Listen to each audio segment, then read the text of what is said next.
Great. Thank you, everyone who's in attendance. We can call to order the December 19th meeting of the North Beach Planning Commission. We have, I believe, 3 items on the agenda tonight. I don't see, I believe, any minutes that need to be confirmed, if that's correct. That's correct. I have not, I've actually been out since November 9th, so I'm just getting my feet back wet again. Okay, I'll get caught up. No worries. Just first off, I am working off a large monitor tonight, so I probably at times will not be looking at the screen, just to let you know. The first order of business is 4114 3rd Street business application. It seems fairly straightforward. To keep Rick from giving us his normal brief, maybe if people could briefly look over the bullet points here. It's in the new building there on 3rd Street, I believe. I'm guessing on the 1st floor. And the 2 conditions have been met for it. It's a conditional use, and those 2 conditions are maintain a North Beach business license and then showing proof of occupational licensing, which has been provided. Would the applicant like to speak and say a few words? Is the applicant here tonight? She's muted right now. Muted. Thank you, Celia. Hi. How about you, Can you hear Juliet? me? Good. Sorry, I'm zooming on my cell phone, which I'm not used to. My laptop wasn't cooperating. That's all right. So yeah, I'm excited to offer acupuncture in that building. It's funny, my parents actually leased the unit upstairs, so we know at least I won't make any enemies there. Or maybe I will. No. But yeah, so in terms of parking, I know we're a little tight there. Patuxent has provided 2 spots around the back of the building for the entire building, and then otherwise I figured I could have clients use the Bay Avenue 2-hour parking. I live a block from the office, so I will be walking to the office and generally see 1 person an hour. So that was kind of the one thing I was thinking of. But any questions, I'm here and available.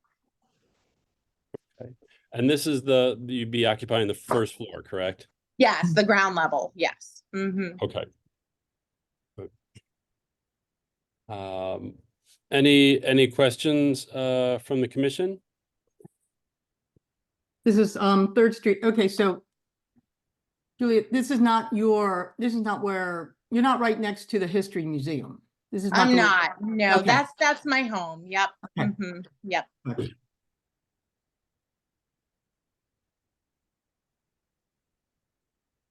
I don't have any questions. I mean, she's met the requirements. Yeah, and there's the only thing that might be consideration is parking. There's no parking requirements for a business of this size.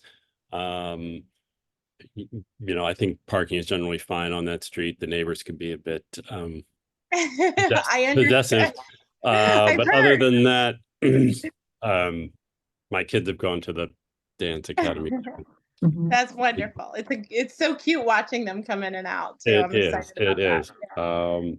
So yes, I guess, I mean, unless there are any comments from any public comments?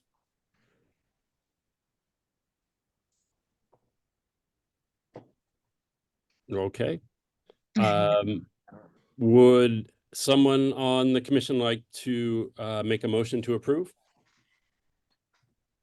As I'll presented. make a motion to approve the site plan for what is it, 4114 3rd Street. What's Not business site plan, application? not the change of use. With the Tell me what I need to I guess it's just approval for the business application. Okay, I am approving the the use is business by right, application. and so it's I'm really putting that just out. meeting the 2 conditions. So it's approving a business application essentially. Okay, put the motion to approve the business application. Second. Second, all in favor?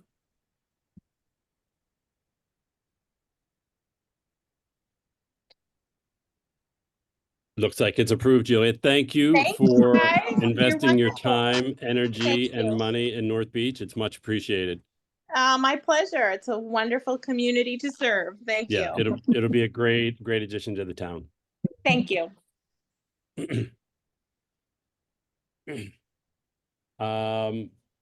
For the second one, this is a little bit more involved, so I may, if I could, pry Rick to maybe just go over the most important points. Just looking this over, it looks like the primary ones are this will be going to the Board of Appeals for a side setback reduction from 8 to 6 feet.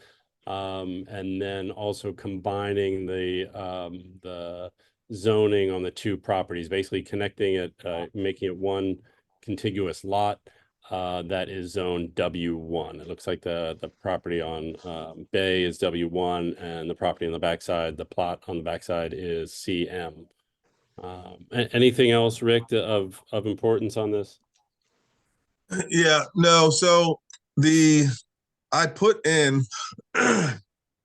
the request for the approval for the replat so that they don't have to come back to the planning commission when they decide to do that in the future. We can get it approved now. It really doesn't have anything to do or affect the new build that they're applying for because the rear yard setbacks are fully met. They don't need that space. Okay. But the planning commission does need to understand that they are approving the off-street parking on the adjoining lot.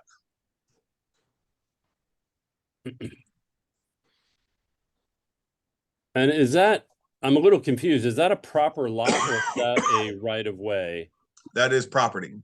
that is actual property? I've always been confused by that.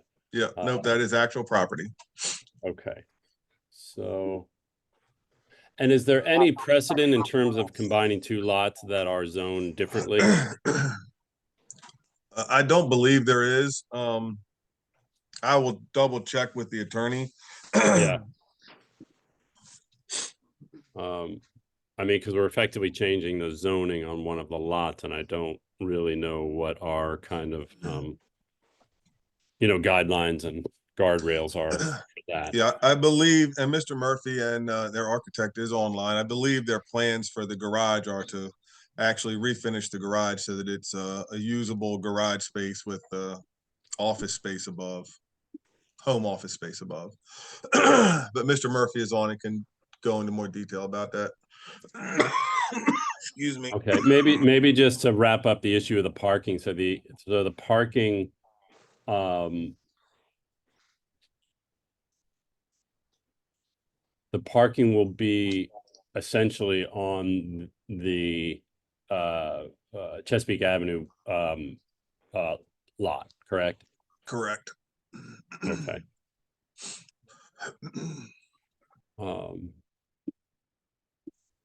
And How's that going to be how's sorry, that going to be distinguished? I mean, it's a commercial, Chesapeake Avenue, that's commercial area. How are they going to distinguish that for no parking or nobody else come in? People might think it's I don't know, a parking area for other businesses. It's a small driveway now with the garage. It looks entirely residential. yeah, it's not even paved, is it? I think it's No, grass and dirt kind of correct. thing. Right. I never realized that building was part of that property. I thought that was I always assumed that was this. I always assumed that was a house actually, and that there was a right of way that out was. Well, it's not like a driveway was a right of way, but I guess now looking at this, it's not. Yeah, no, that driveway is part of the square footage of that lot, and it is I believe it is a 3-car garage with a usable space above. Okay. Hi, good evening. This is Chi Murphy. I'm the owner of the two lots. I just want to speak in regards to the Chesapeake lot. So the previous owner, they actually sold a good chunk of that Chesapeake lot to I think it's a seniors center home. So that's why it kind of looks like a tomahawk steak. It's got the big driveway unpaved, and it's got that small section where the 4-car garage and then the structure is built on. So it was, I think, twice that size, but he sold a big chunk of it off. So as far as residential space, it's not a perfect rectangle.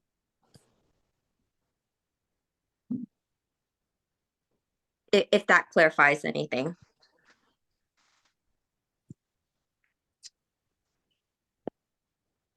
That does explain why it's a flag lot. So thank you. Yes, ma'am. I would have a concern about the spot rezoning, as Jerome said, because we don't want to get into that. That's not something that we can do, so that needs to be clarified.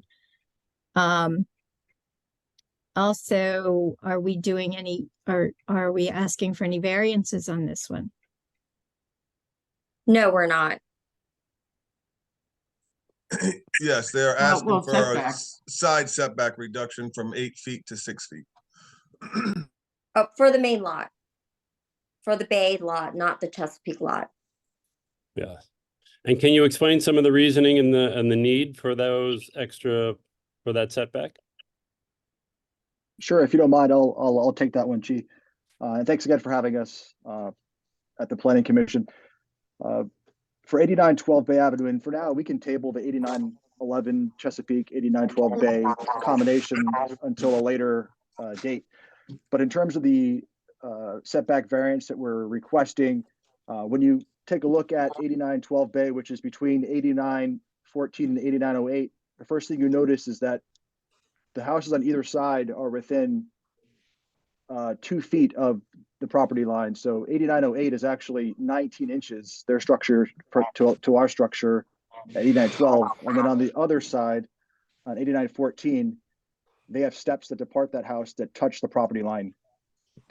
So we're not looking for anything that is within 6 feet of the existing property line. We're looking for a variance from 8 to 6 in order to accommodate a first floor in-law suite for my elderly in-laws who are going to be living with us in that home on that first floor. And we do the math with the architect and the builders having 5-foot hallways with 3-foot doors to accommodate wheelchairs and an elevator. It really limits the amount of usable space in the home. And so when we looked at how we could make this work, the 38-foot width was really the best scenario where we didn't have to sacrifice any of their independence and having everything they need on that one floor, if that makes sense. So, happy to answer any follow-up questions.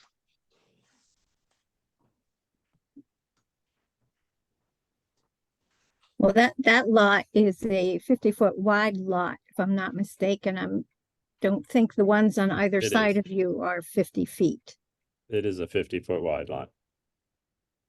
So that might explain why the adjacent houses are a little bit closer. Also, they've been existing for a while.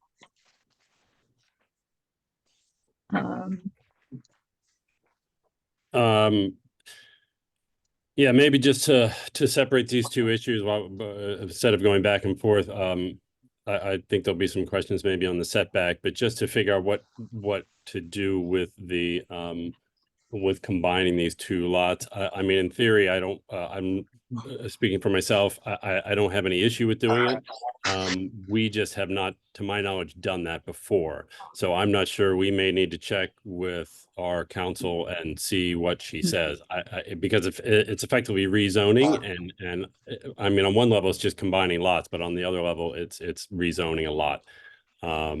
In theory, I don't have an issue with that, really, but we may have our own procedures and hurdles that we need to go through for that to comply with. So I'm not sure.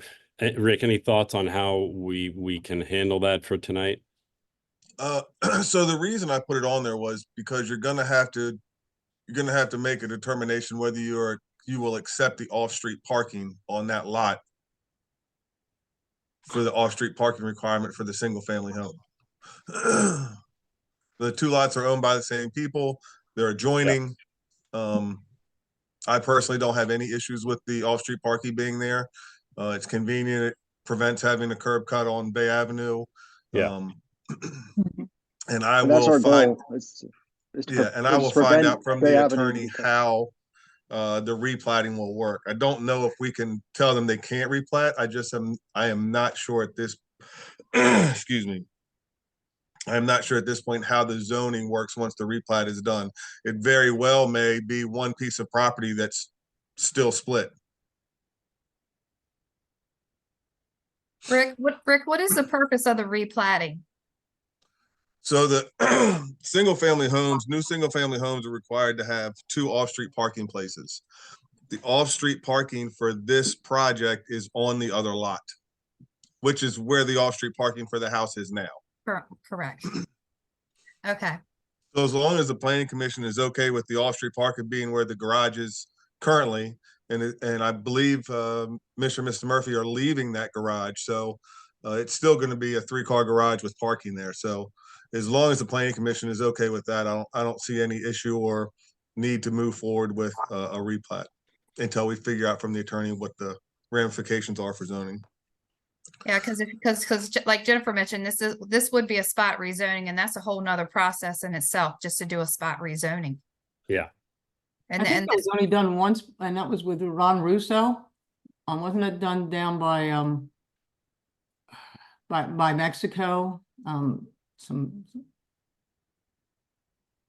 no, that was done, that was done during the last zoning update. No, we have not Oh, done a okay. spot rezoning for, Yeah. I can't don't- even, I can't I even don't even remember remember. Yeah. in my Mhm. years here. I mean, I have no issue with the parking. Properties are owned by the same person. Access is clear and, purposeful. I don't know if anybody else has any questions on that, but if the issue is the parking, I don't have any issue with that. Well, Would we? Go ahead, Celia. Well, we're then going against what's been written down in the book about residential property having to have 2 off, unless you combine them, and we don't know if we can combine them. I think the first step would be to get with the attorney and find out if this is even possible. I mean, my reasoning would be that the properties are owned by the same parties. It's a clear, and distinct parking. It's not like one property is here and another property is 100 yards away or 200 yards away. They're contiguous. Access is there. So to me, it's I understand your point, Celia, but in this case, it's a weird case. I'd be okay with it. Any other thoughts on the parking from any other commission members? Well, it's like having, the same person owning 2 lots. My concern would be, should that flag lot end up being sold for some reason in the future? Should there be something in the deed or something somewhere? I don't know exactly how that So, works. But just saying that parking is there for that other property. So the 2 mandatory spaces, I'm sorry, are R1 and R2. This is in the W1 district. So while the planning commission has held for 2 residential spaces for each residential unit in those zones, it's up to you to decide whether what is presented is acceptable or not. It's not mandatory in the W1 that they have to be on the same lot.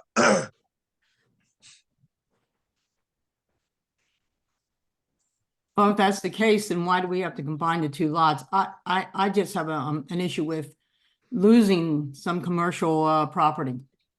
So Even one though of it's not being used for commercial, and probably never going to have the intent of using it. It's still the zoning says it's commercial. I hate losing commercial property. Why don't we just It's actually designate that they can W1. park there? They're requesting it all be W1. It's W1. So it's still commercial. It's just different commercial.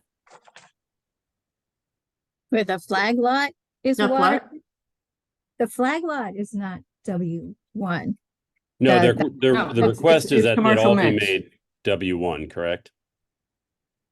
That's what Rick is saying, that it should, Yeah. to replat both lots and have them both go to W1. As far as Celia is concerned, you know, I get it, but the reality is it's like there's a 10-foot driveway. And so the actual commercial space, if they wanted to use it as commercial space, is back behind. So it's not really an ideal commercial location anyway. That's just my opinion. And if you look at the use table, the allowable businesses in commercial and in W1, there are only 2 or 3 that are not still fully permitted. So it really would not limit the commercial aspect of the property. But the board also has because it's W1, you can approve the parking where it is without having to have it on the same lot. Then why don't we do that without having to replot? I think the only concern there would be that if that lot goes out of the ownership in the future, then their parking is street parking on the waterfront, which is tight. One of the options that was proposed to us is if we cut the parking into our Bay lot from Bay Avenue, which that means you run the risk of having to cut into that that walkway that's right in front of the house. And I would hate to have to do that because Mhm. I love that sidewalk. And I think it's a safety issue as well.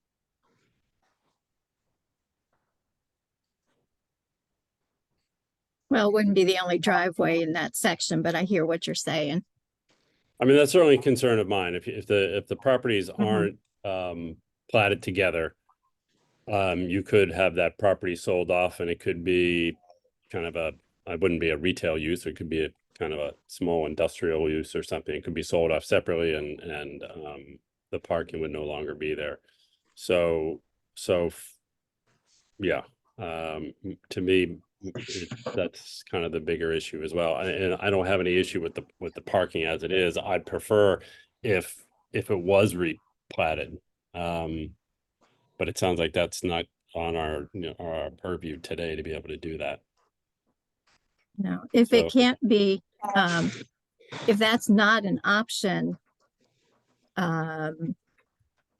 would there be a possibility of like writing into the deed for that there is dedicated parking on that lot for that Bay Avenue property?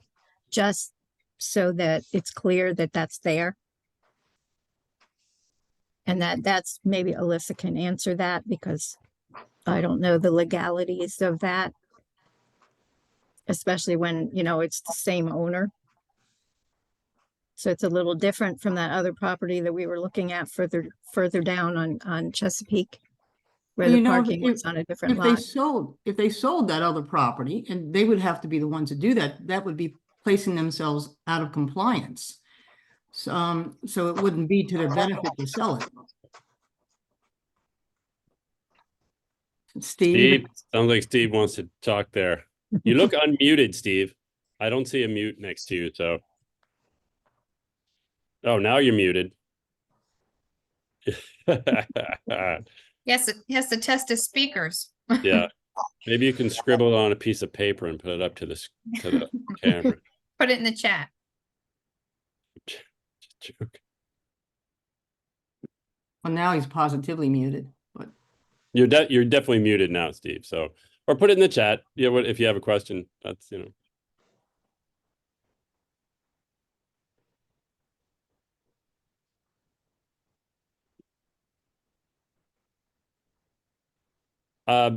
Steve, my suggestion is if you could just put your question in the chat there and we can try to respond to it. Yeah, if you can just type that in there and we'll have to go on and if there's any other comments. So it seems so far we've got 2 issues. One, oh, was that you, Steve? Or someone else?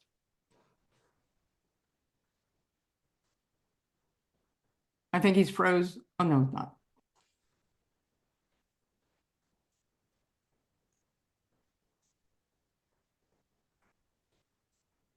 Rick, would we do, is there anything from our end in terms of the replatting that we should make in terms of a suggestion or a consensus on our end for tonight? Or is it, Well, I mean, it really just depends on whether you think that this is adequate. Like I said, W1 does not have the mandate for all street parking. It's to be approved by you at site plan. that's right, and this is the site plan, and I think we're still kind of, that's part of this. I'm not sure if the applicant, I'm guessing that they know the purpose of W1 and generally W1 is for kind of more commercial development, is meant to have site plans that are done, and so there's no requirement for parking, but it's up to the commission to use their judgment in terms of what's necessary for parking. And in this case, I would argue that this is being used as residential, and so it should meet the residential requirements of 2 cars, which I think is fair and equitable to other people who are also doing residential in the Can you town. hear me? Can you hear So- me? We can hear Steve now. Yes. Yes. Thank you. Okay. So did we, can you put the parking on the Bay Avenue lot? There's plenty of room back there.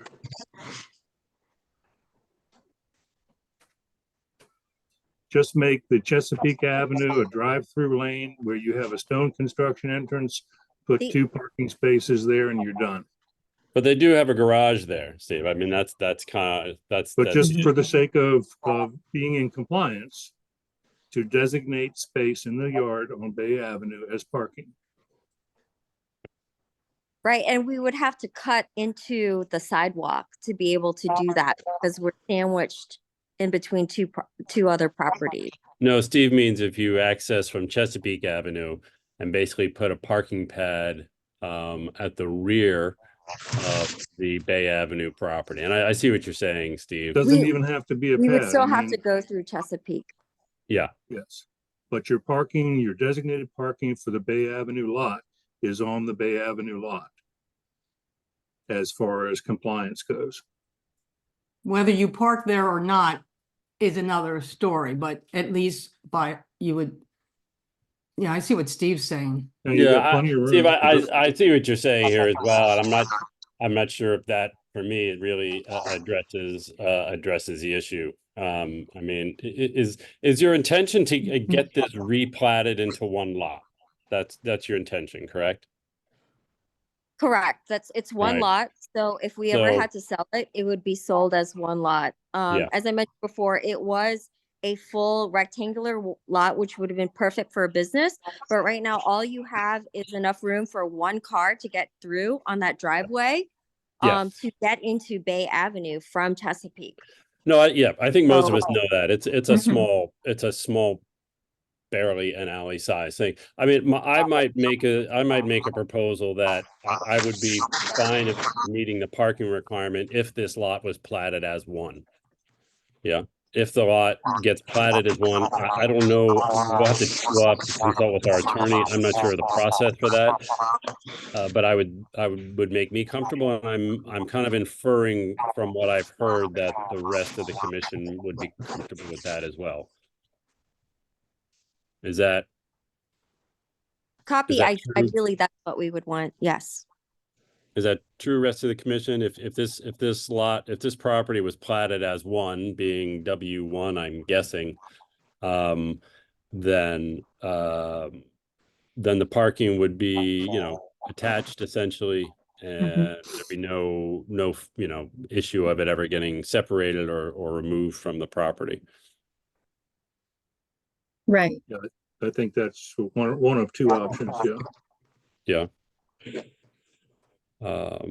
And Steve, I get what you're saying, but for me, it doesn't alleviate, I think, some of the concerns that we have if the property gets sold. Because if the property gets sold, if it stays separate, the property could get sold separately, and then the access wouldn't be there. Mhm. So the parking space would be there, but there'd be no access to it. So I'm a little confused on something. The parking garage is on Third, right? It's right by the dance studio? Or No, where- no, where- No, it's on no, no, Chesapeake. no. It's, I'm getting them both mixed up. Okay. yeah, so there's do you know the parking lot for the senior center? Yeah, Parking lot for the senior center that's on Chesapeake has been cut out of the original property. And so you have the parking lot there, and then behind there's a fence, I believe, a wooden fence, and then behind that is the garage. I always thought was a house, but I guess it's a garage there. So that's the access. You can almost not notice it. It's a small, it's grass and gravel. It kind of looks like a small alley. It's maybe 10 feet wide, 8 feet wide, something like that. okay. If we can do this legally, I mean, if we can, do the spot zoning, then yeah, I'd be fine with that now that I know where we're talking. Yeah. How do other people feel about that? If the properties were made, were replatted as one, that this would meet park, well, it's not even requirements, but essentially we're kind of doing like Mhm. an initial review, just like we would for a commercial property. So there's no requirements for it, but I feel like because even though this is in W1, it's being used as residential, which is extremely unfortunate. But it is being used as residential, and so we should require the same parking as as other R1 zoning. Yeah, as long as we're not spot rezoning, then that works. It works. If it is spot rezoning, then I think we'd have to take another look at it and figure out something else. Otherwise, we're setting a precedent that this is gonna be okay. And Yeah. we're in the rewrite right now, that we should be Yeah. hammering down on these kind of problems. So Rick, I guess the plan on this issue moving forward in terms of the replatting, we have to consult with our attorney and see if that's something we can do and if there's any ramifications from that. Correct? Yeah, I will get a hold of her tomorrow. Yeah. Yeah, I mean, for proper process, I think it's best that this parking is connected officially as part of one lot. I think that would make everybody feel more comfortable. And in general, it should be, even without the parking as an issue. Someone has bought these two properties, and in my mind, there's a parking garage on one, houses on the other. It should be, platted as one.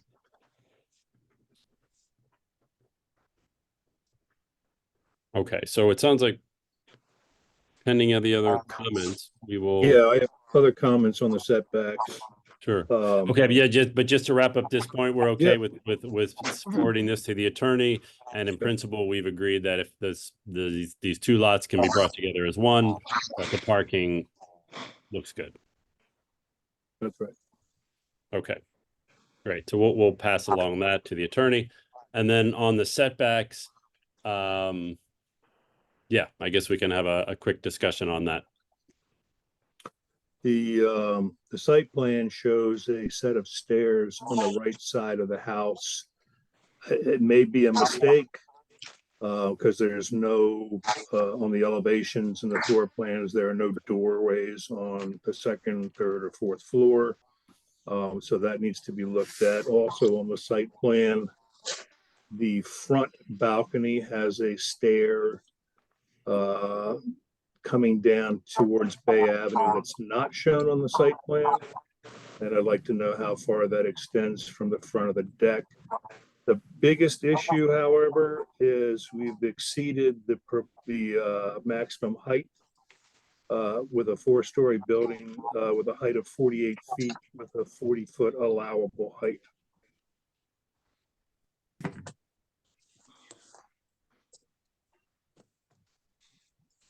Just on the height, I hadn't checked, actually. I couldn't remember what the height requirement was for W1. I was thinking it was 45. Is it 40? It's 40. It is 40. Yeah, in a W1, maximum building height 40 feet. And this one scales out to be 48 because of the 4 floors as opposed to 3. Yeah, I was looking at this. Maybe I missed it. I saw some, I saw It's some not on the, heights. yeah, it's Yeah. not on the drawing. You had to scale it because it's Oh, not you did? You shown. scouted yourself? Yeah, it really should be on the drawing. And I was thinking maybe I had missed that. But that really does need to be there. Hi, Individual could I, floors are done. could I please introduce our builders? We have Scott O'Hare and Miss Barbara Evans, and I think they can explain it a little bit better. I'm looking at the plan right now. I don't believe that I believe that we're fine on the height, but let me just double check.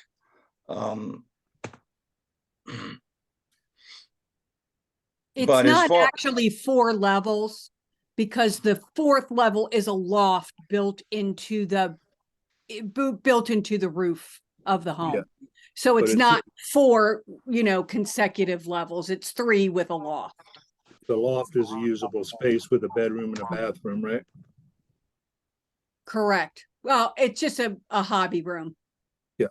Is the plan. So the development lot size requirements for W1, unless it's a steeple or a radio tower, that's the things that are exempt from the maximum building height, stairways, air conditioning, roof ornamentation, flagpoles, and such, not a livable space, cannot exceed 40 feet. Yeah. There's also a design standard concern there too, because the adjoining property is 3 stories. As you're looking at the property standing on the boardwalk, the property on the left is 3 stories, the property on the right is a single-story building. And on page 22, the design standards part of what we're supposed to be doing is controlling residential building heights so that historic cottages are not overshadowed. So there are some design standards concerns as well, because you'd be going from here to there. Yes, but on page 11, the design checklist does have a photo of that exact home you're referencing, showing that as an adequate rehabilitation. Yeah, that's The the three- 3-story The one. 3-story home, yeah.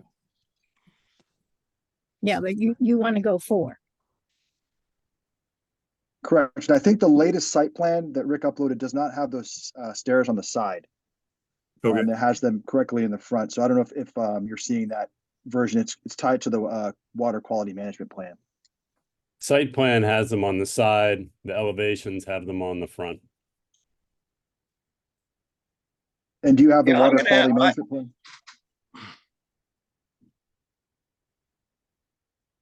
Yeah, on the water quality plan, it's not there, but on your actual site plan, it is.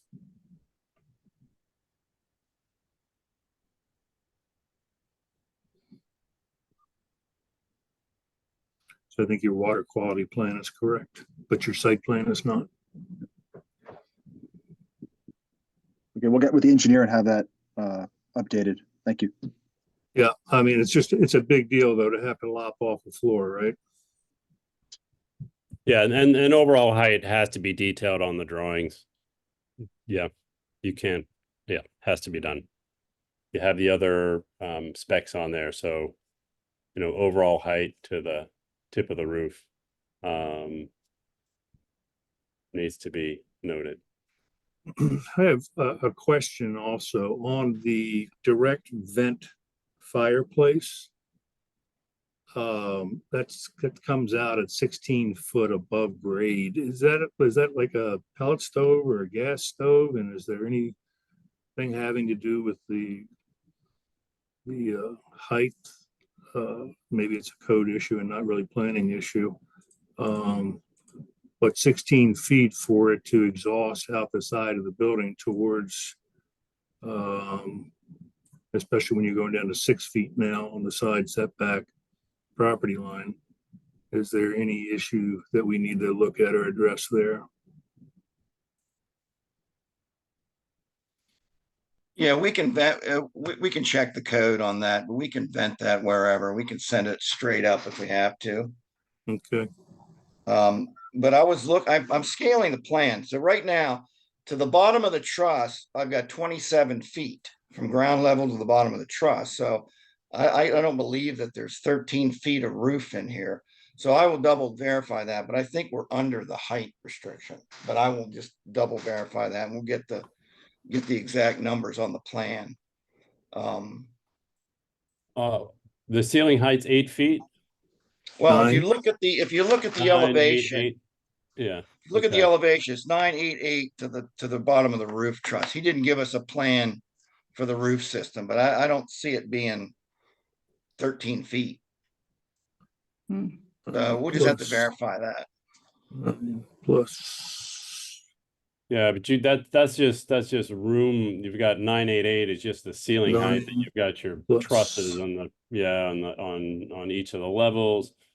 Plus, 7, I mean, 28. honestly, it's up to you to get it to us, right? You know, we Well, yeah, shouldn't be here we'll get it measuring to you, stuff. but It should if be on the plan. It would be So- 9 feet, not 13 feet, so that's probably correct. It probably is 40 foot. It would have been 9 foot for that top floor, based on the Okay. dimensions that you do have. and if there's and you're saying 40 feet is the cap. Correct. Okay, so we just have to make it 40 feet. We'll do what we got to do there if we have to do something.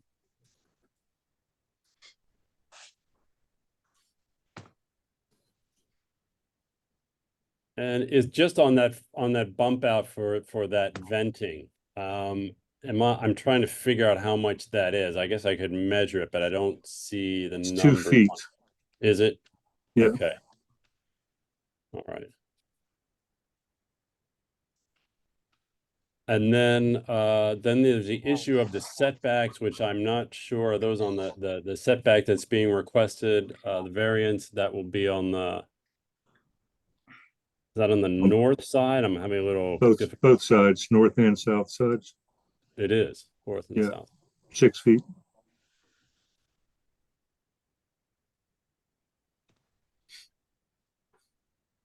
Any comments on requests for that? A normal process is for us to make a recommendation or comments for the Board of Appeals. So they're gonna With a have to come 50 back. So with a 50 yeah, go ahead, Jennifer. with a 50-foot lot, I can't personally make a case for granting side variances going down 2 feet on each side. You've got one of the bigger lots in town with 50-foot width. I think you should be able to design something that would fit within those standards. If I could speak to that a little bit, we had originally did a design for a 34-foot wide home, but it didn't allow us room to get around an elevator, which was the big concern. We needed to get the hallways bigger so that we can have doorways that could take a wheelchair or, just accommodate handicapped if need be. So, because we have the elderly parents and then, anybody who would be visiting, it was very difficult for us to do that. So we were really cognizant of looking at the total streetscape and, very sensitive about not disturbing that streetscape where it is. But, you have those other homes that are, even though they're narrower lots, doesn't take away from the fact that they are like right on top of each other. And we're, going to keep one side exactly the way it is. The only thing that's really changing is there's a gazebo on the other side of the house. So we're just mirroring what the current setback is for the right side as you're looking at the home, if that makes sense.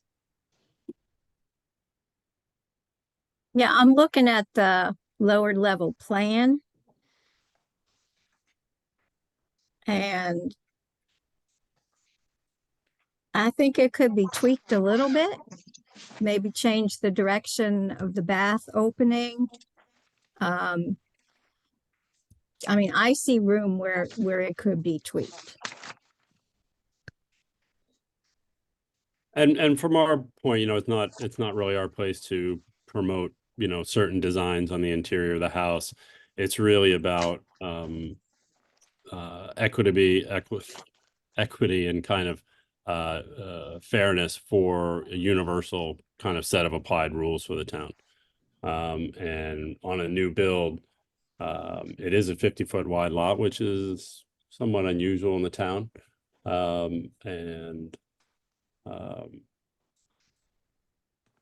Yeah, and just to your, to the point about elevators and access, there are a fair amount of houses in the town that have elevators on 25-foot wide lots. So it Right. can be done. Any other comments on the setback? Yeah, I'd just like to weigh in. I recognize you guys grandfather certain rules, you change certain rules, you're trying to enhance the appeal. We of don't the city. grandfather rules. That's an Well, I mean, incorrect. you had some We don't old rules grandfather on- rules. Houses that are built under different zoning and setback requirements get grandfathered. We don't Right. grandfather change rules. No, I got you. Okay, So at some point you decided to make the setbacks less moving forward, correct? correct. That was the change. And I'm just looking Setback at all, less, the- we Pardon we made setbacks less, you said? yes.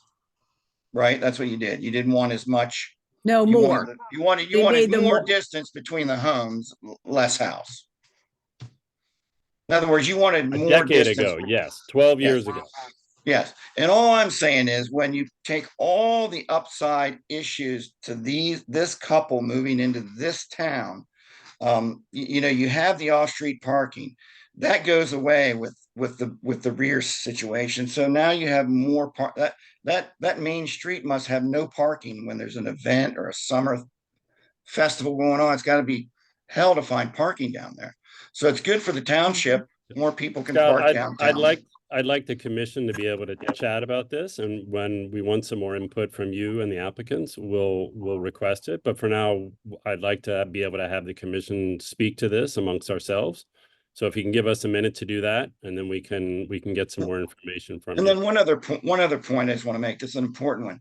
This couple's coming and they're building a beautiful new home. They're going to clean up that back garage and at least make it a lot nicer than it is. And right now, if you look at the property as is, it's an eyesore. It's a junkyard. The front property is disheveled. The porch is full of, it hasn't been one of your it hasn't been one of your shining moments on Main Street, I don't think. And I think what they're looking at in the overall picture is, well, we'll come in, we'll build something nice, we'll just upgrade the situation. And Scott, thanks for your comments. I'd like the commission to be able to speak. Okay, that's fine. About the setbacks, okay? Okay. So on the setbacks, any other comments on those? We've set precedents already to reduce the setbacks for other properties, but they were 25-foot properties. They didn't have a lot of room to play with. There's a lot of room here to work with. I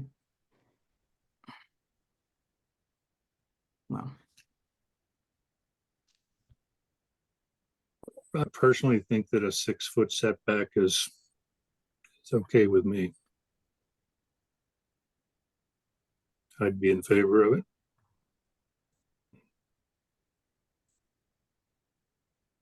Bill, any thoughts from your end?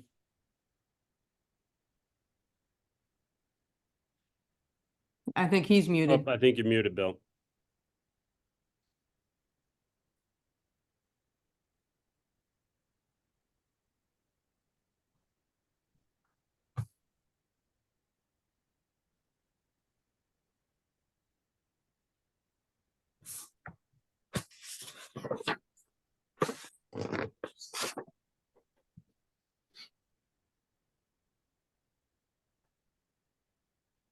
The house, the realtor bought it. He was gonna make two like identical houses. It's on Bay and I believe Second, the really big home.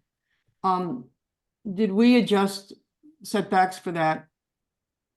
Bay Uh, second. That's completely different. That is a multi-use building. Yeah, that's a commercial property. So on a Multi-use commercial building. property, they actually were under setbacks. On a commercial Right. property, they could have built out to the property line. Right, and that's what I was kind of, wondering, Yeah. because it was, That's the difference. so this house is actually gonna be wider or bigger than that property? That, I'm trying to remember what that property was. Those are odd lots over there. Those lots, I believe, are 45 feet wide, if I'm not mistaken. And I think they divided them right in the middle. They had Okay. both lots, so I think they had two 45-foot lots. I might be wrong, but Okay. yeah, completely different. They could have built up to the property line because that's a commercial. Right, but I was just mixed-use wondering what we had decided on that. There was nothing to decide. Like I said, they came in under actually. So there was they never went to appeals or anything for that property. I don't know. The only property that might be comparable is the one down there next to you, Bill, down at the end of Bay. The house that's probably about 5 years old. I don't even know. I think that's on a smaller lot though. That's not a 50-foot wide lot. There's very few 50-foot wide lots on Bay. And just in general, I'm thinking so.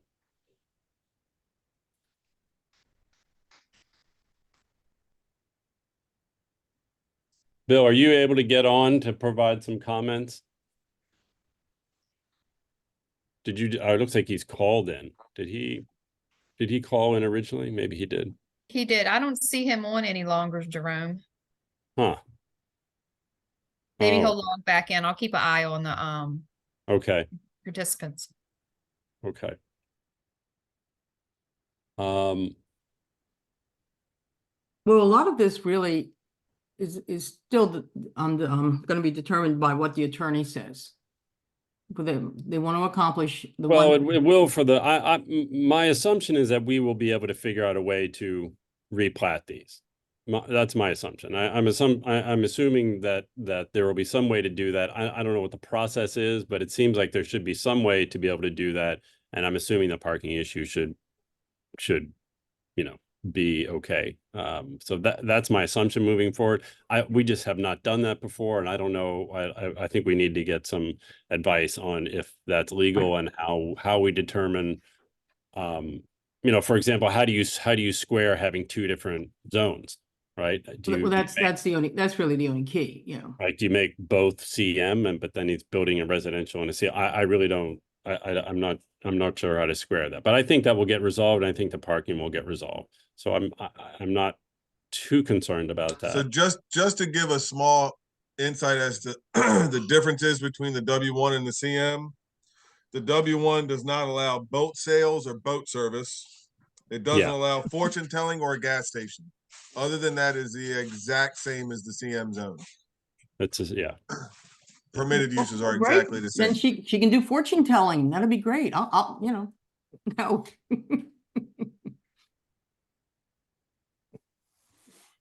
I see the commission approving this. I'm still waiting on, I would hold until we got the legal advice and then, setbacks going down the I six think we need to is give okay with me, the but- normal, I don't know, for the applicants, the normal process on appeals is, well, maybe to back up a second, the replatting and the parking issues we can handle as a planning commission. The setbacks, typically what happens is you would go to the Board of Appeals, but it's reviewed by us first, and we can give a comment or a recommendation. And then it's up to the the Board of Appeals to make a decision on that. So we actually don't decide on that issue today. Right. We review it But we and we review make it. comments for the Right.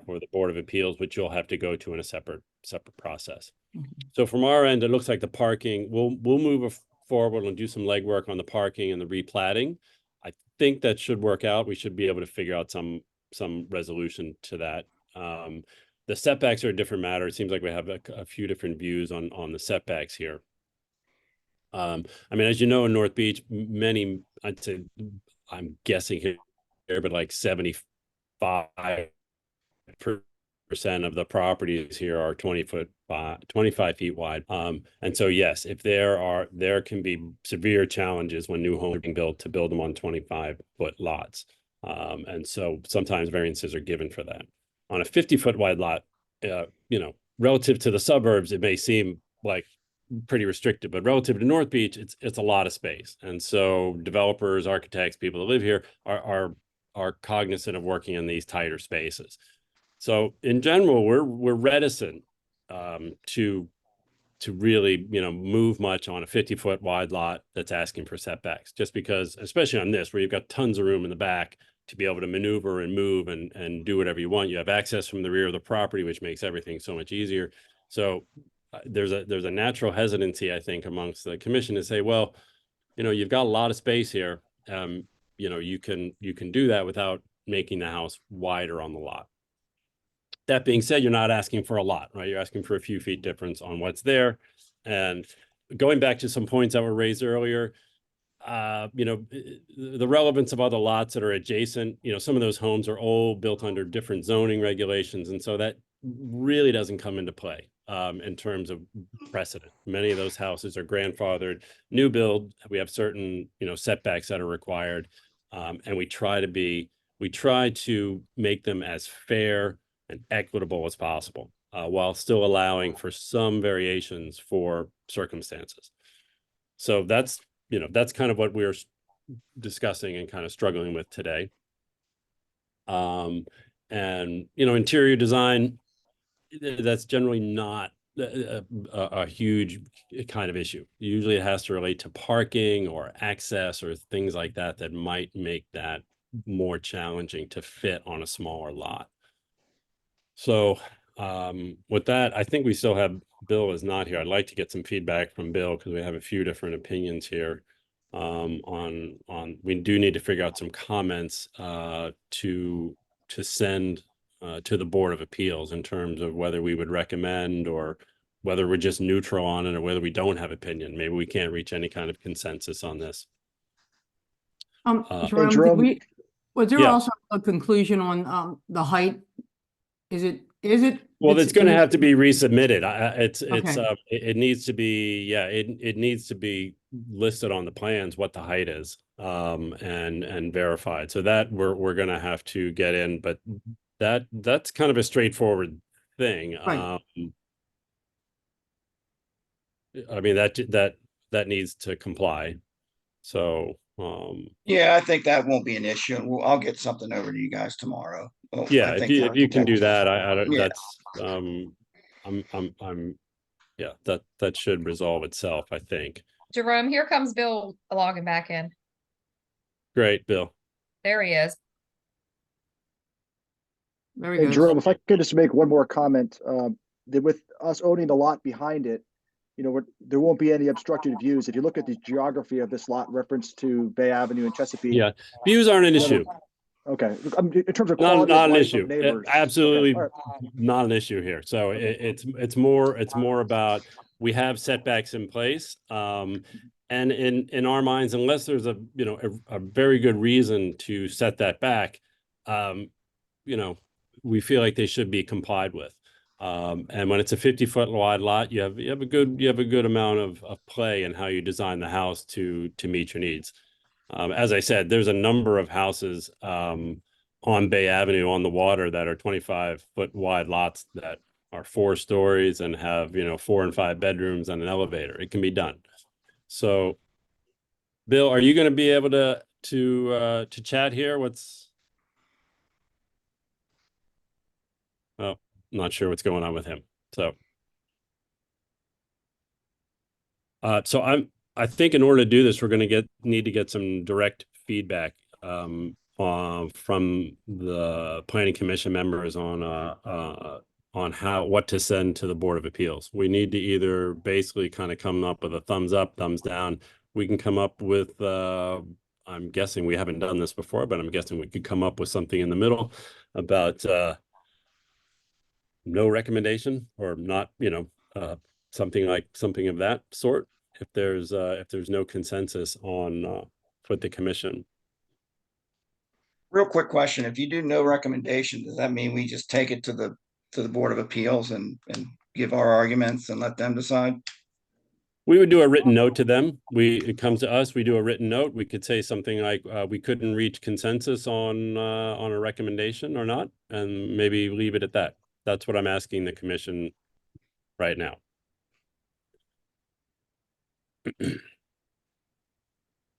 Fair enough. And So Jerome, just Steve- from, Yeah, Sorry, Are we, go are we ahead. also separating everything? Because there's like a couple issues then. Are we separating the lot, conforming the two lots together? Are we separating that from what's gonna go to the appeals? Yes, Okay, okay. yes. The appeals has nothing to do with the replatting Got it. or the parking, right? So Okay. that we're gonna push off to our legal counsel, and then we need to give some type of recommendation or some kind of consensus or point of view that we have on this to the Board of Appeals. That's what we've been doing for about the last year or so. So Steve, sounds like you were fine with the 6-foot setback.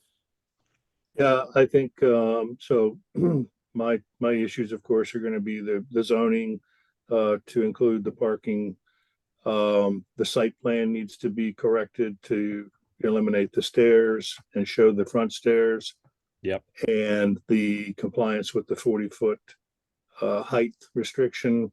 I'd really like to see that in a resubmitted plan. Yeah, that will have to be done. Height.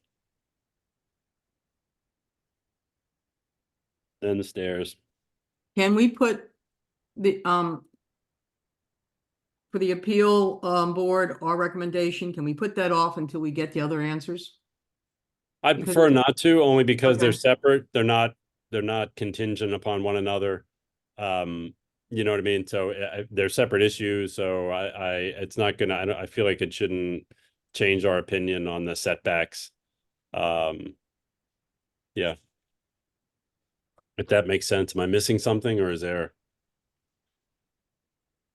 Well, Yeah, I was he- wondering about the, Go ahead, Bill. I was wondering about the setbacks for commercial. So we're going from, going to W, and I think the other code actually, the other lot actually has less setback requirements. So you're moving it, you're kind of moving out of compliance when you go to the W1, which is why you want to get that zoning piece done first.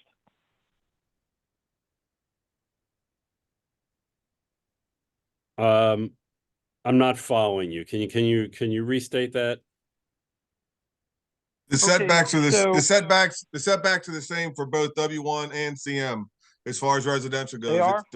It is. Oh, It's dependent on you. The only thing that's Okay, the so- same is 40-foot building height when it's the residential height, only. okay. All right.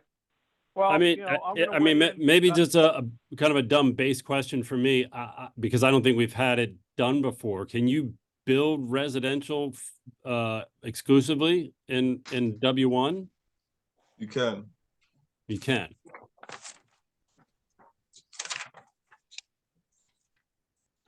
Because honestly, I don't know if we've had that done before.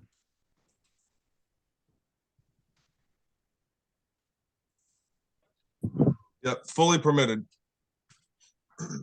Fully permitted in W1. Okay.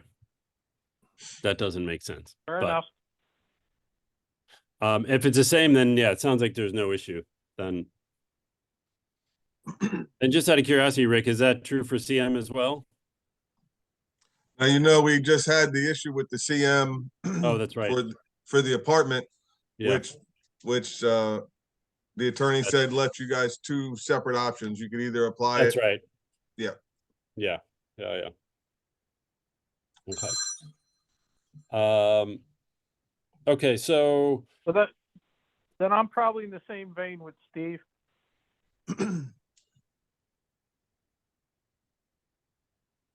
okay, that you'd be okay with the 6-foot setback?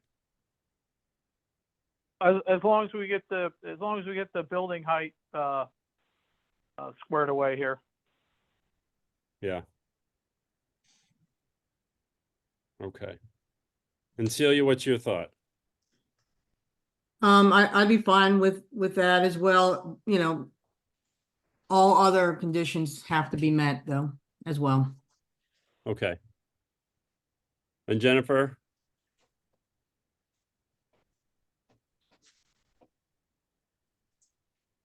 You're muted. Thank you. I shrunk the screen. I can't go with 6 on a 50-foot lot. That's one of the biggest lots in town. I think you ought to be able to meet the setbacks. Yeah, I'm sympathetic and understanding of your reasoning, but I think it is possible to do it within the setback guidelines, given the size of your lot. You know, we keep making exceptions, and then exceptions become the rule. So if we're going to keep making exceptions, then we should be changing the rules. And for me, I would agree with Jennifer. I think, personally, I think the setbacks we should have some different setbacks. But the rules as they are now are for 8 feet. And just in terms of fairness, I would feel the same whether this is waterfront property or not waterfront property or wherever it is in the town. There's space enough to build on the lot, and I'm extremely sympathetic, as I am with anybody coming and trying to build on tiny lots here. Extremely sympathetic. But I feel like it's our role to be fair and try to apply these rules equitably for people that come in, even if the rules aren't necessarily the best. So I would agree with Jennifer that I feel that 8-foot setbacks should be kept. With that in mind, we have a 3 of the 5 are okay with that. It's up to us as a planning commission, I think, to craft some language to the Board of Appeals to reflect that. And we honestly, I don't think we've had a kind of a split decision like this. And so need to figure out how the language that we propose to the planning commission, to the Board of Appeals. So we will work on that. I'm conscious of the time tonight. It is 8:15 and we still have not finished. We still have one more item on the agenda tonight. So I would propose that we send our request to our legal counsel to get some feedback on the plating process that we are in favor of. And in favor of having the parking as presented, work with the house. That would be one item.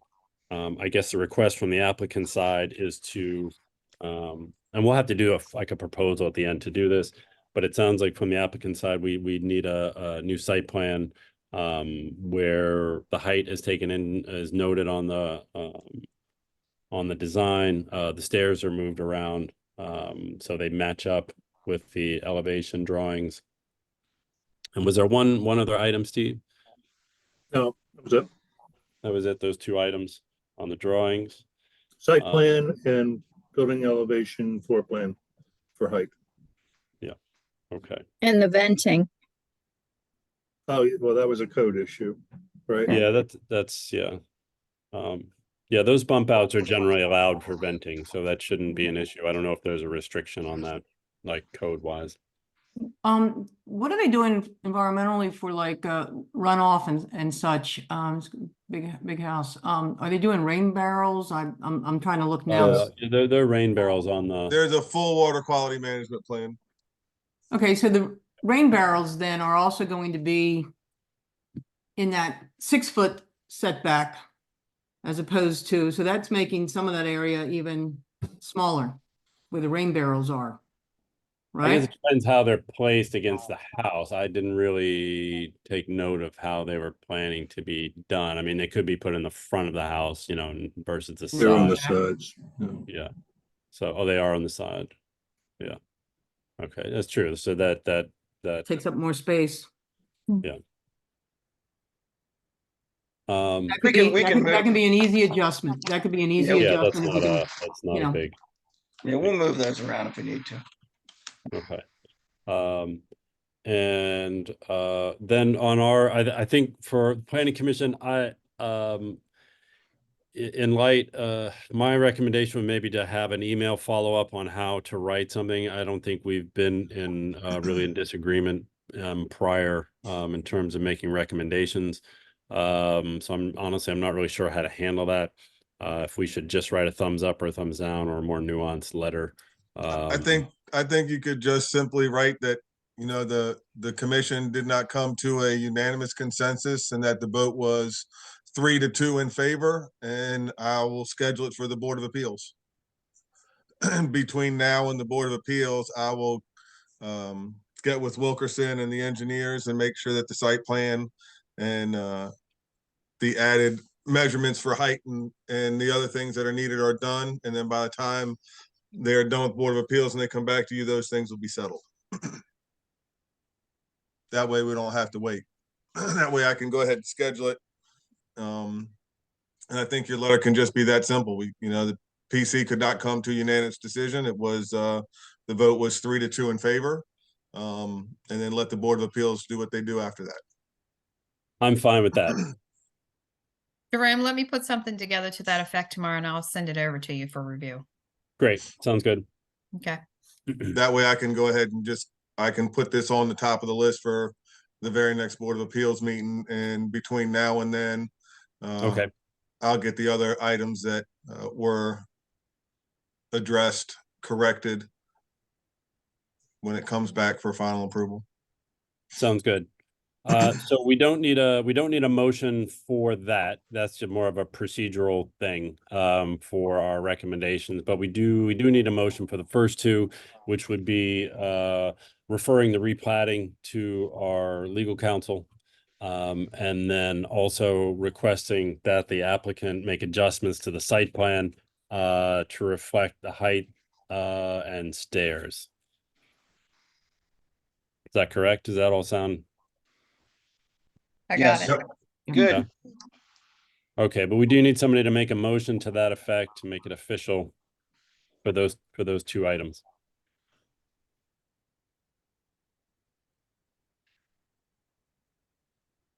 Heck, I can't remember past my own name, so somebody else do a motion, please. So make the commission make a proposal to the commission to approve the plans subject to the site plan being revised to eliminate one stair and add one stair, and that the floor plans and building elevation demonstrate compliance with a 40-foot maximum building height. And the rain barrels. And the rain barrels move to the east and west of the building. And referral to replatting. We have to refer that to Yes, and referral to legal counsel for the replatting of the CM lot to W1. and maybe to add that we would approve the parking as presented if once it becomes Subject to. once Wait it a becomes minute, used. wait a minute, Jerome. He's already made a motion, then that would be an amendment. That would be an amendment. Thank you for that, Stacy. You're welcome. Can he amend himself? He can include it in his motion, but you can't say it for him. Okay. Then So okay. allow me to amend my motion to include that we would be in favor of approval, subject to the approval by legal for the rezoning. I Is got that you. right? Is I that got correct? it. I know Okay. exactly what you're saying. I got it. Good, good. She's just being difficult, yeah. She No, I can knows. I'm tell. not. I'm being procedurally correct. Keeping us honest, that's all. Sure. Okay, so motion has been made. Can we get a second? I'll do I'll the second second. it. then. Second, Oh. all in favor? I, Aye. Great, great, great, great. Thank you. This was a little bit of a long discussion, but thanks to applicants and Scott and everybody for this. I hope we weren't too difficult for you. Yeah, we appreciate what you guys are doing. Thank you for working with Yeah, us. and yeah, I think your project will move along just fine. All right, thanks, guys. A lot of Yeah. items. Thank A you. lot of items. All right, everyone. Thank We have one more item on the agenda. And that is 4013 6th Street.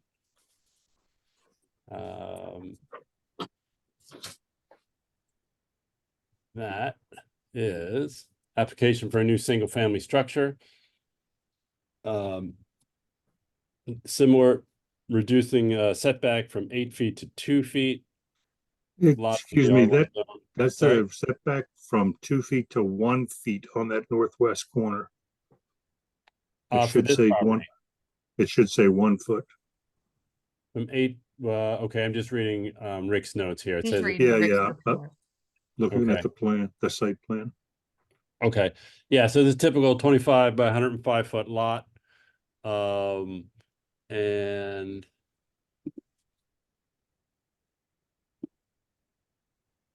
Oh. so this is I'm sorry, I did not have a chance to review this before the meeting tonight. I ran out of time. So is this a complete tear down and rebuild? It's The in a property's vacant already lot. been torn It's a down. vacant lot. Okay, okay. Mhm. So can I ask, this lot is currently advertised for sale on Zillow. So trying to understand what's going on here with this proposal. So I Is can. this, Let me clear one thing up real quick, Mr. Bennett. The what you're seeing on that, Steve, is not 1 foot on that front left corner. That's the numbering of the rain barrels, 1, 2, 3, and 4. okay, Yeah, it's 2 feet all the way around. okay, Excuse me. very good. Go ahead, Mr. Bennett. I'm sorry. And Ms. Bennett, thanks for being so patient and waiting tonight. I really, really appreciate it. Oh, No can I say one thing, Jerome? Jennifer, Yeah. I did receive your email with pictures that you sent me, but the way that they were sent over, I'm not able to load them to board docs. Can I just forward this to everybody to take a look at the pictures to email? Oh, sure. Okay. I'm like, I know I remember seeing it, but then I didn't remember, then I couldn't find it. Okay. Yeah, I wasn't sure exactly where it was, so I drove over to look. Mhm. So I just forwarded the commission members some pictures of that particular lot, just for reference. So if you have an opportunity to check your email real quick. Great. Sorry about that. I interrupted. Okay, Yeah, well- any initial comments? It looks like this is really the only issue, correct, Rick? Is just the request for the change in the setbacks.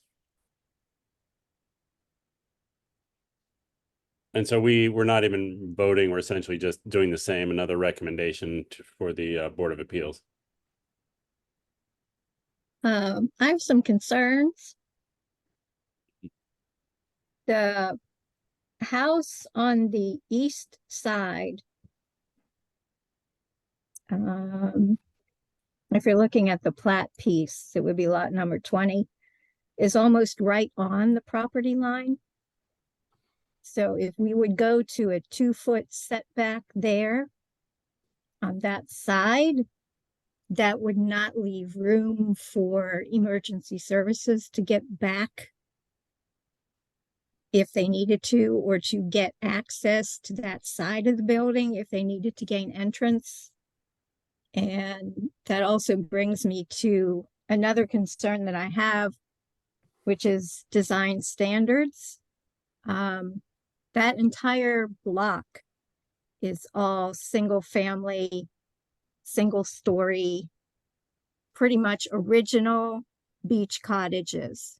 And this proposal is for a garage on the first floor, and I think I saw laundry and gym and shop and stuff. And then there's another floor, and then another floor, and then livable, usable space up above, which gives us a total of 4 floors.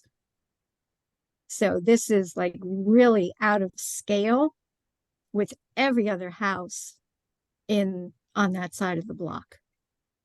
It's gonna, And- if it's based on the pictures that Stacy just sent, the very last picture, I guess is the model of what they want to build.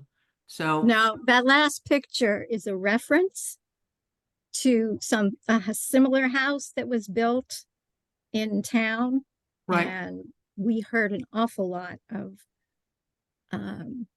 concern Yeah. about that height in relation to the scale of the adjoining properties and how out of scale it was at that height. And so I really, really have a concern about putting a 4-story house in a row of single-story houses. Because if you're looking at the design guideline checklist for single-family residential, which is on page 11, item number 3 is the design compatible in terms of height, proportion, rhythm, scale, and colors. Well, height, heck no. And one of the guidelines of our design standards was that we were trying to keep the beach, cottage, small town feel of our town. I know we built a lot of high buildings down on the waterfront, but they're all together. So when you start putting in a 4-story house in with other single-story houses, it's going to look horrible. But does it stay under the 40-foot limit? Yes. It very 39.6. well could, but we have the discretion to look at design standards and apply them. And height is a key component on that checklist. The 2-foot setbacks, Oh, with that one house being so close on that side, that for fire safety purposes alone, I couldn't even see it. The 25-foot, what is it, 3.5? That's going to be bad enough. But Well, to take remember- that down to 2, Remember that one house on A Street, the blue house behind Hook and Vine? And it had a Yes. setback of 2 feet, and I just couldn't go for that. And that's just, and that was a bigger lot, I believe, but this is tight. The height, we can't argue. If the rules say they can be 40 feet high, you know, you can't say, well, because of my neighbor's old house, looks Yeah. like it's, coming down anyway. It is, 20 feet high. You can't. Well, compare. and the other thing, Jennifer, I don't agree with this either, but those are guidelines. They're standards for commercial district that we can enforce. We've always gone under the assumption that in the residential side that they're guidelines, and so they're not essentially enforceable. So that we have to go by the normal height and limits. I agree, it's going to look crazy out of place on that street. well, we need to go back and change the wording in our document then, because our document is saying architectural design guidelines and standards. I think, and I might, maybe Rick can chime in on this, and maybe Stacy as well. But we've typically read that as being guidelines for residential areas and standards for commercial or areas that require a site like a development plan. Okay, so when do we apply these guidelines? Well, when can Never? we enforce them? When can we enforce it? It's a town decision. It's a town decision, and I've tried to kind of champion this, but people, because it's not just height and setbacks, there's design standards, and I think many people don't want the town telling them you know, not just only on height issues, but on, you know, for example, it also says, you know, to use, you know, more traditional wood siding, you know, versus plastic and vinyl. So, and some people don't want to be kind of held to those design standards. I think it would be good for the town. But as it Well, stands there now, is- sorry, go ahead. There is, let me find it. The design standards prior to this edition were standards. They were not guidelines, and every property in town had to adhere to those. But when these were rewritten, then the wording was turned to guidelines versus standards. Okay, and in the zoning, section 5-410, design guidelines and standards. Standards is still in there.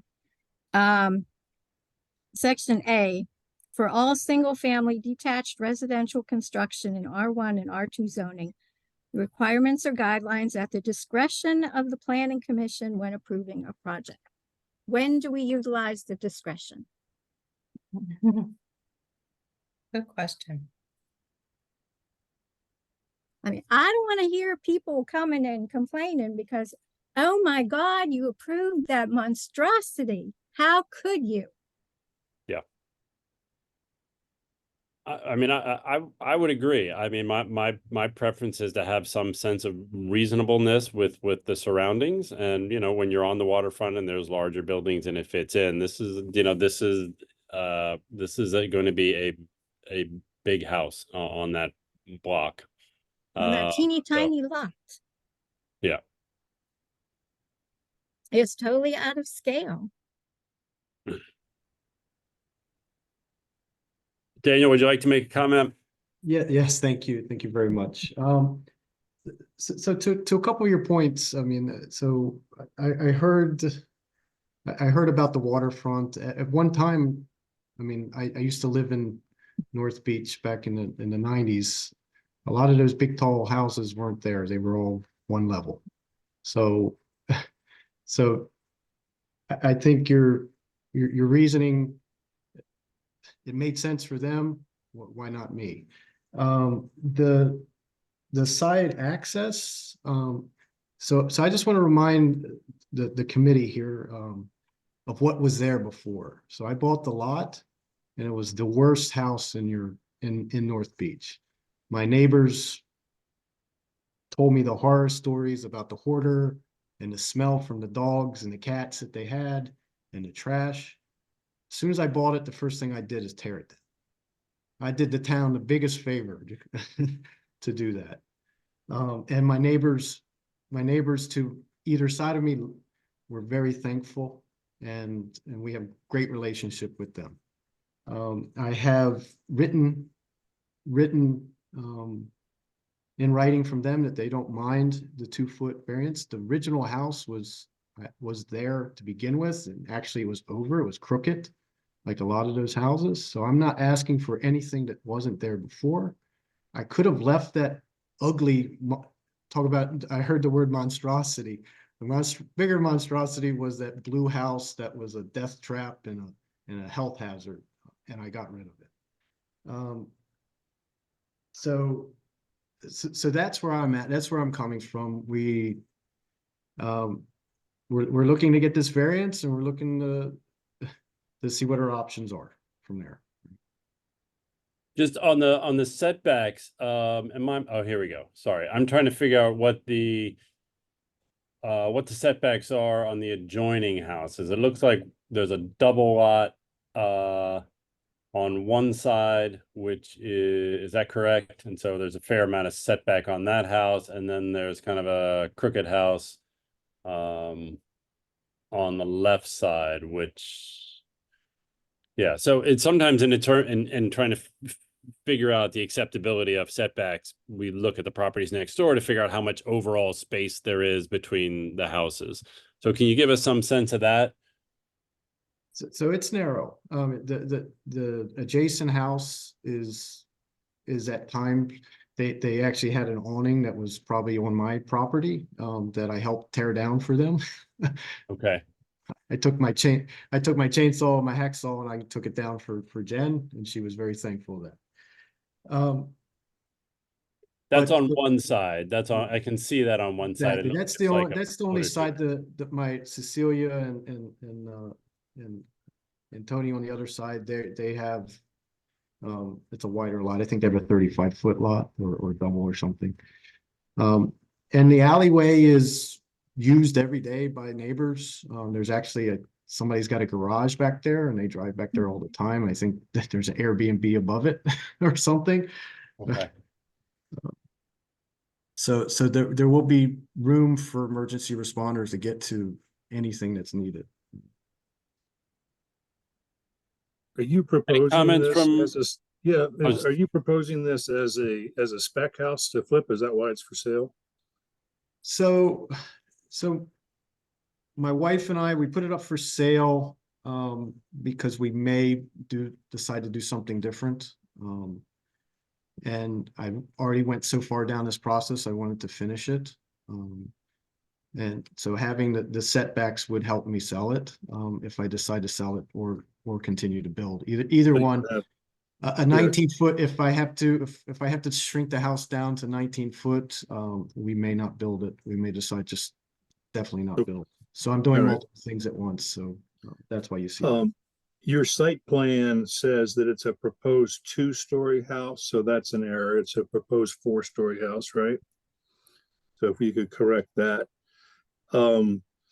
Your garage is essentially a drive-through garage. Is it your intent to use that alleyway for access? So it was more to be able to move things in and out. I wasn't planning on driving down there every day. I did there on the site plan, there's not even a driveway in the back. It's more of a to be able to move things in and out and occasionally drive through the alleyway, yes. So you're not proposing to pave that access to the alleyway or in any way No, develop that for a driveway? Okay. no.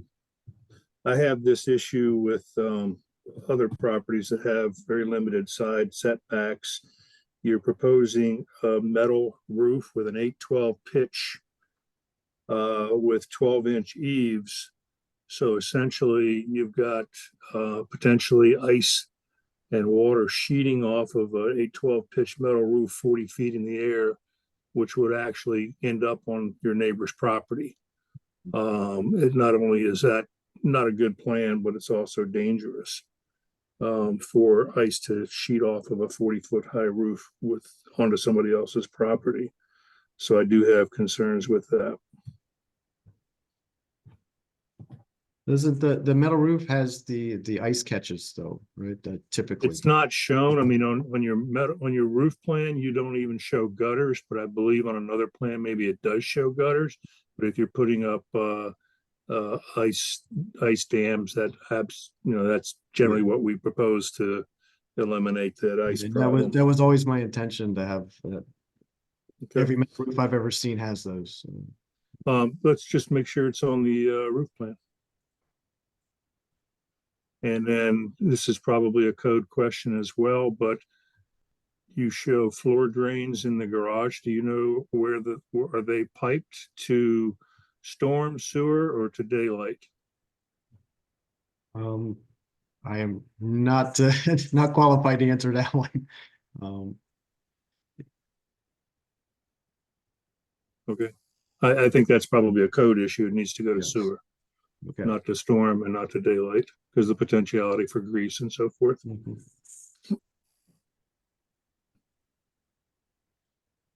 Okay.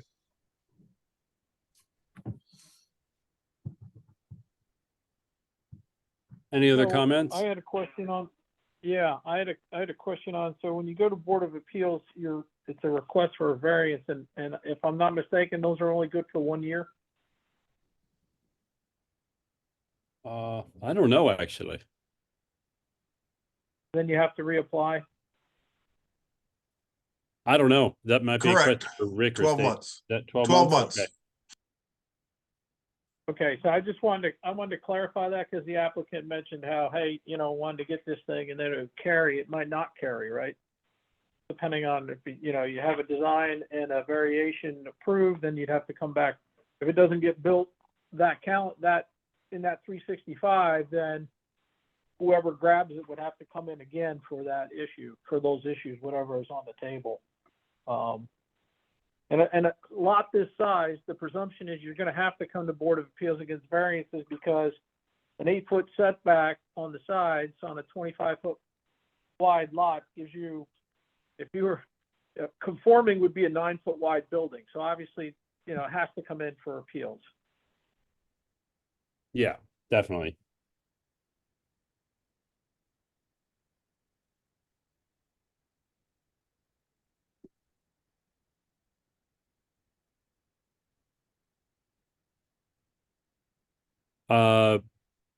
Celia, Jennifer, any thoughts?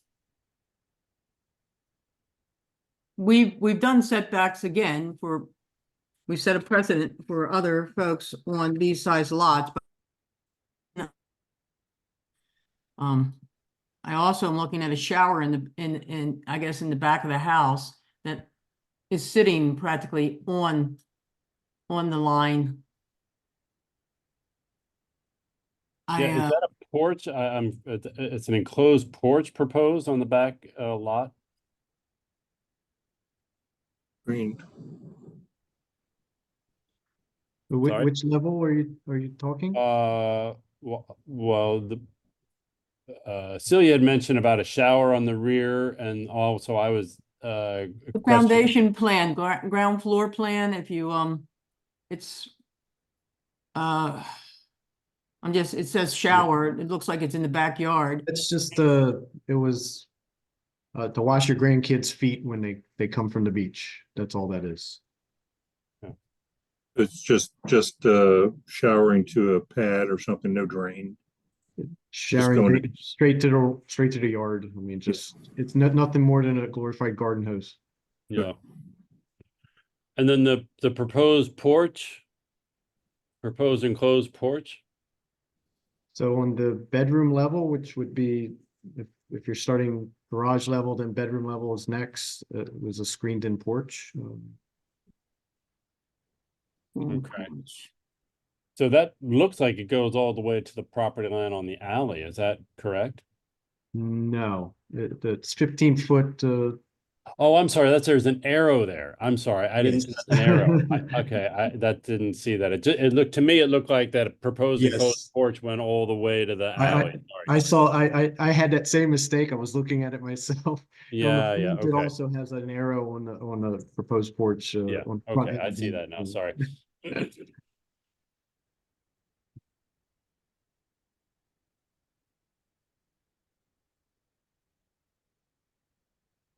I'll give my 2 cents on this. It's a tough one for me. Obviously, as Bill said, you know, as it's written, 8 feet is yeah, not doable.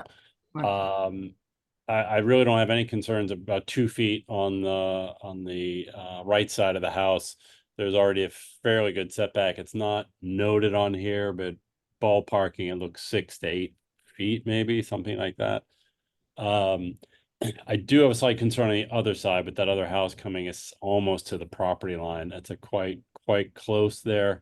You know, there might be a concern with actually building.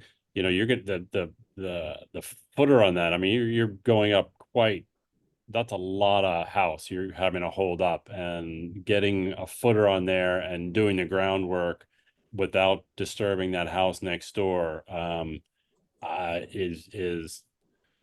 would be a concern. I don't know if Bill wants to speak to that. He has a certain take on those, but to me that seems awfully tight. Yeah, I mean, I appreciate the the engineering drawings, because you know, they're not trying to not show you, but yeah, if you're onto that lot 20, you get to that corner.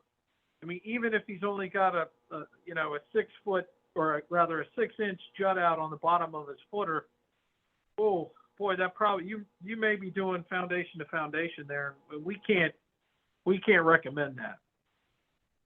And I know these are not monument surveys, so there's some squish on these measurements throughout the town. But boy, I'm looking at that and again, I appreciate we didn't have to ferret out from you what that foundation looked like, but I think you're gonna have to make it thinner because I just can't, with that building on lot 20 being right there on your line. I don't know what that footer is, and then yours, I just don't think we have working space there. So we can't recommend putting you across somebody's property line. I mean, I mean, there are theoretical things where you could get an easement to work on top of that line, and we'd have to, Rick, I don't know how we do that, but that's real tight. Would a setback to 3 feet, would it accommodate it then? Instead of 2, Well, to 3? It puts you in the theoretical that you could actually fit it in there and stay off the property line. And then, you know, you're going to have obviously record of the notifying the adjacent properties, and then they have to kind of reflect back because that's so daggone close. You're going to have a challenge. Anybody moves any properties there, that's going to be very challenging. So we don't want to put ourselves in a problem set here. I mean, we've got to have at least a fighting chance to get those footers in on a new building and not encroach on that other one.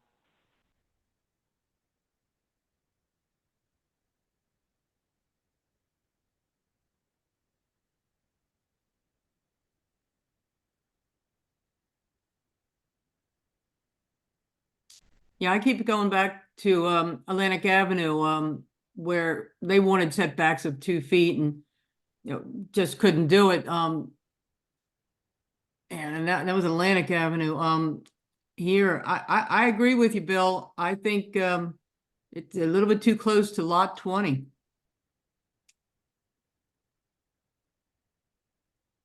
I worked on a lot of the permits in a lot of the tight properties, and that's why I'm bringing this up, because I got to have a little more assurance there that I've got some working space. I just at this point can't see that.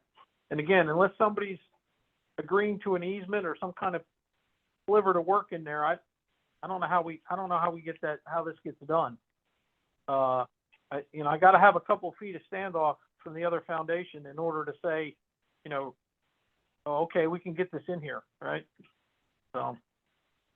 So does it matter that the cottage is on blocks? It's not on a in-ground foundation of my neighbor. I know this because mine was just on blocks, the house I tore down. So that when they dig in the ground, they're not going to hit anything on an adjacent lot.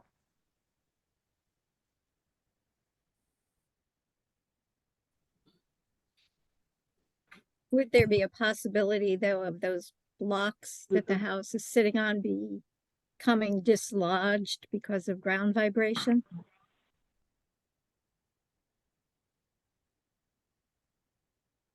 I don't know.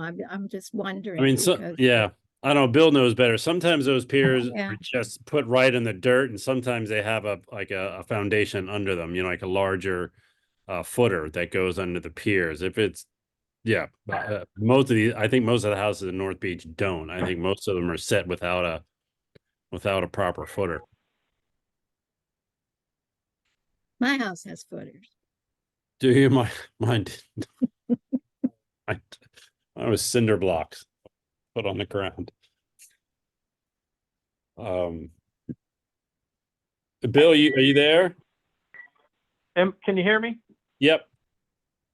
Okay, so if you go to appeals on this, you gotta, I mean, right now I'm looking at, I'm essentially zero, I'm at 0. I've got the extent of the footer on the proposed building is on the property line. Okay, because I don't have enough granularity to tell me it's not. I don't even have a running shot at this when it's 20 foot, right? Because 18, you can argue, or you can at least make the case that you have enough standoff to slip that footer in there. So using measurements off the foundation plan, they're going with a 24-inch wide footer with the edge of the footer 16 inches off of the property line. So the center line of the footer is essentially 2 foot off of the property line. It's a poured concrete foundation and wall, so it's going to be a cinder block foundation. It's going to be a poured concrete engineered wall up to through the ground floor, up to the first floor, which would be the second floor. So it can be done. Well, provided it's not on the property line. No, it's not. It's off, like I say, it's off of the property line based on the foundation plan. Foundation plan and ground floor plan. I just scaled that off using they're showing 2 foot off of the property line to the center of the footer, the 24-inch wide footer. So that makes the edge of the footer 16 inches off of the property line.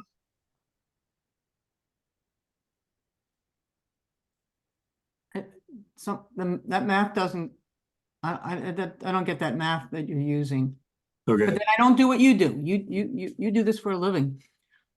Not anymore. I'm Steve, retired. which page is that? Where is the footer? It's AO1. The structural foundation plan, ground floor and foundation plan. If you look at the foundation plan, it shows the center of the footer at 2 foot off of the property line. And Celia, you might be right. So if we take a 24-inch wide footer, and we subtract 12 inches from it, that's not 16, right? Right. What's wrong with my scale? Oh, I see.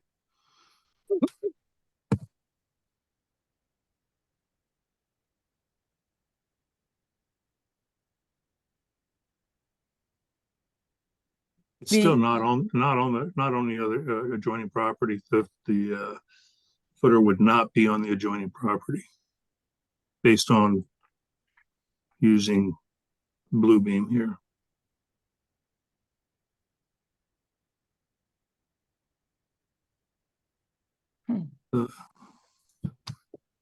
Maybe 15 inches off the property line.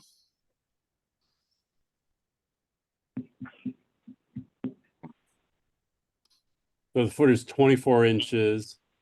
Is that right? Yeah. Okay. I don't see where that is here. I'm scaling that again. Are you on page? AO1. Page 3. Page 3? Yeah. And if it's 24 inches, it's 24 inches to the center, so it will protrude 12 inches in either direction, right? Theoretically. So then Yeah. it's off, it's off by 12 inches, off of the property line by 12 inches, but Yeah, that's right.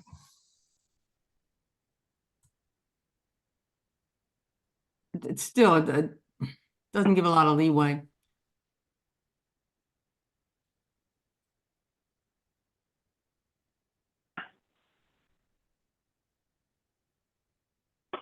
We are moving on to 9 o'clock. So I would like to get some more direct kind of language that we can pass along to the appeals board.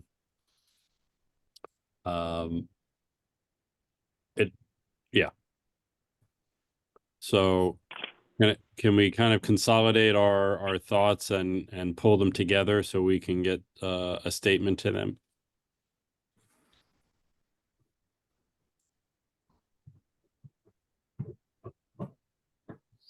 I think on the one lot that we're practically touching, reduce it from 2 to maybe even a minimum of 3 feet off. It's taking a foot off of what he wants. And the other side, since there is such a wide gap there, but only because we've done this before now, and we've set precedents. And that, Yeah. that seems to be a problem. We've got to either stick to it one way or, you know, what we've been doing. Yeah. I think the hope is when we rewrite our zoning that we will have different setbacks for different size properties, maybe 2 or 3, 2 or 3 ranges. If it's 25 and under certain setback, it's kind of unfair for us to have to do this really. Because as Bill said, it's not feasible to have those setbacks on this type of lot. Right. I think in general, we're sticking with the precedent which we've had in the past. And that is if there's clearance on both sides of the property, we have a little bit more leeway in pushing the boundaries a bit. Right? That's been our general thing. If we can keep to a general 4, 5, 6 feet, between the houses, depending on what's there, we try to do something like that. And in this case, it is very close with that house next door, On only lot 20. yeah. Yeah. And I think that's what I'm hearing from everybody here. Nobody seems to have an issue with the right side of the house. But the left side is very tight. For numerous reasons, for the foundation, for water coming off the roof, for access and other things. So I guess from what I'm hearing is it's people are a little uncomfortable with that side. Now the question is, do we stay at the requested 2 feet? Do we recommend change? And also, Daniel, just remember, we're not making, you understand, we're not making a decision here. We've just developed this process for us to kind of pass some information or recommendations to the, Yeah, to the Rick board. has explained how it all works to me Great, masterfully, so great. I get it. Whether they listen to us is not, that's a different matter. So what I'm hearing is that, people have some concerns about that 2 feet and would probably be comfortable with 3 feet as on that side of the house. Is that summing up what I'm hearing from people? And it doesn't look like losing a foot on that side of the house is going to kill you, right? I mean, just looking at the plan, it's pretty much wide open up until, the first floor is the only one that's really going to be impacted. Maybe you get rid of that soaking tub there and go with a shower or something. But it doesn't look like it's going to kill you. Well, it's not, I mean, everything is possible, right? I think the bigger thing is I gotta go back to the architect and redo it, right? And that's gonna, that's a few $1,000s there, so. But like I said earlier, the lot is for sale, and a lot of my decisions are going to be based on outcomes of all this process on what I do. No. Okay. I mean, I'd like to hear from the other members here just to kind of confirm that I'm capturing the sentiment of everyone. I agree with you. Yeah, I'm with you on that. And again, we're trying to get the applicant close to the mark as we can. Yeah. Because we've had these challenges before, and we try to be consistent. But if you look at Board of Appeals, their cases don't carry precedent. They're a one-off each time. So just because a variance was approved on one street doesn't mean it gets automatically approved on another. We try to be standardized, but on this one here, we've got a real tight point. Maybe we can get this building shrunk a little bit, oriented. We can take care of the eaves and guttering concerns, and then we can get this, send it to the board, have them look at it. We can get this individual, the applicant, close to the mark here. Because if he's going to sell it and he wants to have it pre-permitted, you want this thing as close to the mark as possible. Jennifer? Thanks, Bill. I could go with 2 on the western side because, there is that extra space, but he's got to have at least 3 on the eastern side adjacent to lot 20. That's got to be at least 3. Yeah. And Celia? Agreed. That's what yes, Okay. I agree with it. There's also one more thing. This is in a critical area. Just to bring it up if that impacts on anything. Yeah, I mean, is Rick's any issue with the square footage? I mean, this is really pushing the ratio on the lot. No, their water quality management plan has been submitted. It's fine. It meets everything it's needed. Gosh, that's kind of surprising. I mean, this is like, yeah, it's probably 75% of the lot. Okay, that's been met. So Daniel, yeah, it sounds like the consensus for on our end is that we'd like to see that one side at 3 feet. So I think that's the recommendation we'll make to the Board of Appeals. Yeah, it's up to them. I honestly, we haven't done any tracking to see like what our recommendations do. It'd be interesting to see if that's the case. They may pay attention to it. They may not consider it. So that's just, 2 cents from our end. Yeah. But we thank you for coming. And I'm really sorry it got so late. You waited patiently tonight. It was an unusually long meeting. So we do appreciate you hanging around. No, I thank everybody. I know it's late for you too. Yeah. And I'm hoping that 1 foot, maybe architect can just chop it in the middle of the house and just squeeze your soaking tub in and keep it. Yeah.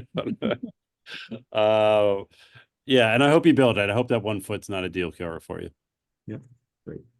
Yeah. And who knows, it may not be. Actually, when you go to the Board of Appeals, they may have their own take on. Let's see what they say. Yes, Yeah. one step at a time. Okay. But you need to do your call to order thing. I know the process now. Right? Oh yeah, to finish up. Well, we don't need to do we don't need to this is just a recommendation. So Okay. for you, we just take Stacy's awesome. She takes some notes for us and she'll pass that along. So it's pretty straightforward, Stacy. Yeah. You got it. It's pretty straightforward. I got it. Awesome. With that, I think unless there's any other business. Wait. I Oh. just want to go on record Yep. with those design standards concerns. I'm with you. I am totally with you, Jennifer. I agree. And I think if we're gonna have them, they should be put to use. I really do. And I think they're good. And there was a lot of time and effort put on those. So I think they should come into play. I've mentioned this people, I've mentioned it to the mayor and Well, maybe we could have a little discussion about when our discretion comes into play. I think we should. I really do. I think there's a lot of good stuff in there, and I think it should be able to come into play where we have some leeway. This isn't a cookie cutter subdivision, and I think I mean, as it is now, I've said this in the past. Somebody could show up like Daniel and say, I'm going to build a spaceship home on my property. It's going to look just like a Martian spaceship. And there's nothing we can do about it. There's nothing. It could be an obscene design. It could literally be anything. And there is nothing anybody in the town can do about it.